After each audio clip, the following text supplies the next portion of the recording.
எனக்கு இருக்க அவங்கள தேடிதான் போயிருப்பான். அமார போதையில சண்டைக்கு போயிருக்கான். அடடா, எல்லாம் கெட்டு போச்சு.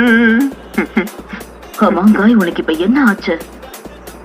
லீ எலிக்சரை குடிக்கும் போது அவனுக்குள்ள ஏதோ ஒண்ணு நடந்து அவன் தன்னையும் மறந்து, அதனால அவன் நம்ம கட்டுப்பாட்டையும் மீறி போயிடுவான்.